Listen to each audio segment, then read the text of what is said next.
नमस्कार शेतकरी मित्रांनो, तर सध्या सर्व शेतकरी बांधव एकच प्रश्न विचारताय, तो म्हणजे नमो शेतकरी महासन्मान निधी योजनेचा 9वा आणि 10वा जे दोन्ही हप्ते पेंडिंग आहे, तर ते हप्ते नक्की शेतकऱ्यांना केव्हा जमा होणार. तर त्या संपूर्ण माहिती म्हणजे नमोचा 9वा आणि 10वा जो हप्ता पेंडिंग आहे, तर तो शेतकरी बांधवांना नक्की केव्हा भेटणार आणि त्याचबरोबर सध्या सोशल मीडियावरती एकच माहिती आपल्या शेतकरी बांधवांना दिली जाते, ती म्हणजे शेतकरी बांधवांनी नवीन KYC करणं गरजेचं आहे.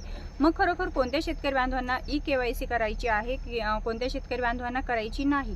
आणि महत्त्वाचं म्हणजे सध्या जे पावसाळी अधिवेशन पार पडलेलं आहे, तर या पावसाळी अधिवेशनामध्ये नमो शेतकरी योजनेसंदर्भात असेल किंवा PM किसान योजनेसंदर्भात काही महत्त्वपूर्ण असे बदल करण्यात आलेले आहे किंवा अटी शेतकरी बांधवांसाठी घालण्यात आलेल्या आहेत. तर ती माहिती जी आहे, तर ती संपूर्ण शेतकरी बांधवांसाठी आपण आजच्या व्हिडिओमध्ये घेऊन आलेलो आहोत. तर शेतकरी मित्रांनो, व्हिडिओ संपूर्ण पाहायचा आहे, जेणेकरून तुम्हाला KYC करण्याची गरज आहे का, किंवा मग नमो शेतकरी योजनेचा 9वा आणि 10वा हे दोन्ही हप्ते नक्की तुम्हाला केव्हा जमा होणार आणि 9वा हप्ता जमा होणार की 10वा हप्ता जमा होणार, त्यासाठी तुम्हाला काय महत्त्वपूर्ण अशी कामे करायची, ही संपूर्ण माहिती या व्हिडिओमध्ये असणार आहे.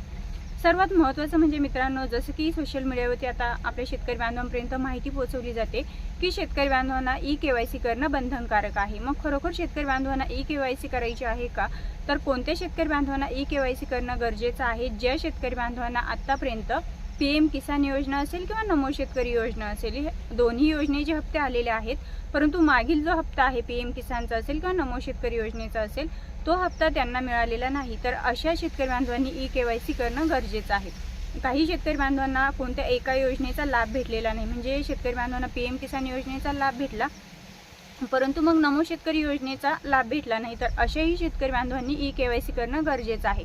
परंतु जर तुम्हाला आत्तापर्यंत PM किसान योजनेचे जेवढे काही हप्ते मिळालेले आहेत, वाटप झालेले आहे, ते सर्व हप्ते जर तुमच्या बँक खात्यामध्ये जमा झाले असतील आणि त्याचबरोबर नमो शेतकरी योजनेचेही हप्ते जमा झालेले असतील, तर मात्र तुम्हाला पुन्हा नव्याने KYC करण्याची गरज नाही आहे. तुम्हाला आपोआपच तुमच्या बँक खात्यामध्ये नमो शेतकरी योजनेचा 9वा आणि 10वा दोन्ही हप्ते जमा होणार आहेत. आता ही झाली KYC करण्याबद्दलची संपूर्ण माहिती. आता शेतकरी मित्रांचा महत्त्वाचा प्रश्न आहे की पावसाळी अधिवेशनामध्ये नमो शेतकरी योजनेसंदर्भात काही अटी घालण्यात आलेल्या आहेत का. तर शेतकरी मित्रांनो, जसं की आत्तापर्यंत आपण सोशल मीडियावरती ऐकत आलो किंवा मग जी कृषी विभाग असेल किंवा राज्य शासनाच्या माध्यमातून नमो शेतकरी योजना असेल, PM किसान योजना असेल, या योजनेचा लाभ मिळवण्यासाठी आपल्याला 3 ते 4 महत्त्वाची कामे कंप्लीट करावी लागतात. त्यामध्ये पहिलं आहे लँड रेकॉर्ड यस असणं आवश्यक आहे. तुमचं जे लँड रेकॉर्ड आहे ते यस असणं आवश्यक असणार आहे. ते जर तुमचं नो झालेलं असेल तर मात्र तुम्हाला ते यस करून घ्यायचं आहे. त्यानंतर तुमचा मोबाईल नंबर किंवा तुमचा आधार हे तुमच्या बँकेला लिंक असणं महत्त्वाचं असणार आहे.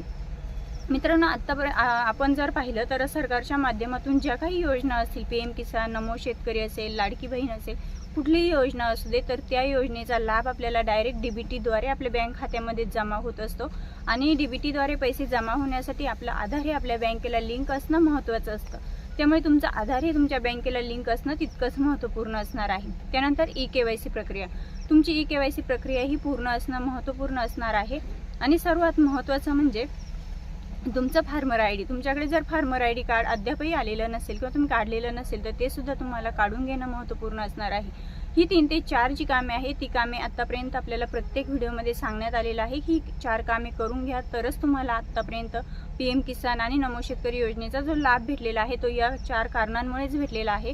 आणि चुकून जर तुमचं यातले एक जरी ऑप्शन तुमचं नो झालेलं असेल, तर ते तुम्ही चेक करायचं आहे आणि यस करून घ्यायचं आहे, जेणेकरून येणाऱ्या काळामध्ये नमो शेतकरी योजना असेल, PM किसान योजना असेल, येणारे जे हप्ते आहेत, तर त्या हप्त्यांपासून तुम्हाला वंचित राहावं लागणार नाही.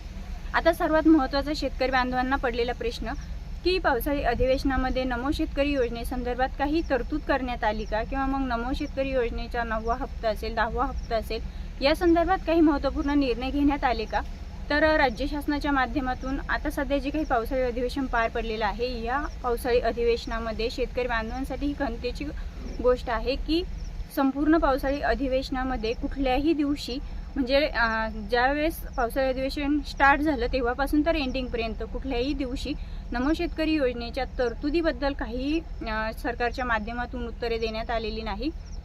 म्हणजे जसं की नमो शेतकरी योजनेचा जो 9वा हप्ता आहे आणि 10वा हप्ता आहे, जे की शेतकरी बांधवांचे पेंडिंग आहे, आत्तापर्यंत ते शेतकरी बांधवांना मिळायला हवे होते आणि आपण जर पाहिलं PM किसान योजनेचे हप्ते आपल्याला रेग्युलर मिळतात आणि PM किसानचा हप्ता मिळाल्यानंतर लगेचच 8 ते 10 दिवसांच्या कालावधीमध्ये आपल्याला नमो शेतकरी योजनेचा हप्ताही मिळणं आवश्यक असतं. कारण PM किसान योजनेच्या धर्तीवरतीच नमो शेतकरी योजना ही राज्य सरकारने सुरू केलेली आहे आणि या योजनेचा एकमेव उद्देश आहे की शेतकरी बांधवांना शेतीसाठी आर्थिक मदत व्हावी. आता यामध्ये आर्थिक मदत जर आपण म्हटलं तर फक्त आणि फक्त 2,000 रुपयांचाच लाभ आपल्याला भेटत असतो प्रति हप्त्याचा. आता 2,000 रुपयेमध्ये आपल्या शेतकरी बांधवांना माहीत आहे 2,000 रुपयामध्ये शेतीचं कुठलंही काम होत नाहीये, परंतु तरीसुद्धा थोडीशी जी मदत होते, बी बियाणे असेल, खते असेल, यातलं एकही काम पूर्ण होत नाही 2,000मध्ये, पण थोडीशी जी काही मदत होते त्या मदतीसाठी सुद्धा शेतकरी बांधव आतुरतेने वाट बघत असतात.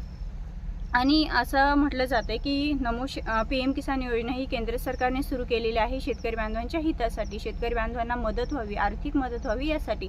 म्हणून त्याच धर्तीवरती नमो शेतकरी योजना ही राज्य सरकारने सुरू केली, शेतकऱ्यांना आर्थिक मदत व्हावी.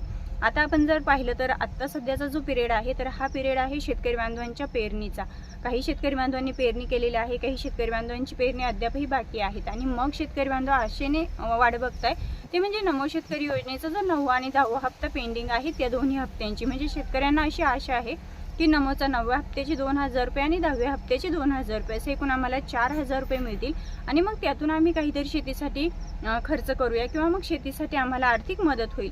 परंतु राज्य सरकारच्या माध्यमातून नमो शेतकरी योजनेचा 9वा आणि 10वा दोन्ही हप्त्यांसंदर्भात कुठली अपडेट येत नाहीये किंवा कुठलीही माहिती येत नाहीये की नक्की नमोचा हप्ता जो आहे पेंडिंग तर ते हप्ते शेतकरी बांधवांना आता 9व्या हप्त्याबद्दलचीच अद्याप माहिती येत नाहीये. त्यामुळे 9वा आणि 10वा हे दोन्ही हप्ते एकत्र येणार का अशी सोशल मीडियावरती माहिती आहे. पण मित्रांनो, 9व्या हप्त्यासंदर्भातच अद्याप कुठल्याही प्रकारची तरतूद राज्य शासनाने केलेली नाहीये. त्यामुळे आपण 10व्या हप्त्यासंदर्भात तर न बोललेलंच बरं. परंतु शेतकरी बांधवांना सध्या तरी 9वा किंवा 10वा दोन्ही हप्ते एकत्र तर मिळायला हवेच, परंतु जरी 10वा दिला नाही तरी 9वा हप्ता तरी शेतकरी बांधवांना वेळेत मिळावा. कारण सध्या शेतकरी बांधवांच्या पेरणीची वेळ आहे. शेतकरी बांधवांना थोडीशी केव्हाही मदत या नमो शेतकरी योजनेच्या माध्यमातून 2,000 रुपयांच्या माध्यमातून होत असते आणि शेतकरी बांधव आतुरतेने आपल्याला प्रश्न विचारताय की नमो शेतकरी योजनेचे जे येणारे हप्ते आहेत 9वा आणि 10वा हप्ता तो नक्की आम्हाला केव्हा मिळणार. तर मित्रांनो, अद्याप मात्र कृषी विभाग असेल, राज्य सरकार असेल यांच्या माध्यमातून कुठल्याही पद्धतीने किंवा कुठल्याही प्रकारे नमो शेतकरी आणि 9वा आणि 10वा दोन्ही हप्ते कधी येणार याबद्दलची अधिकृत माहिती मिळालेली नाही.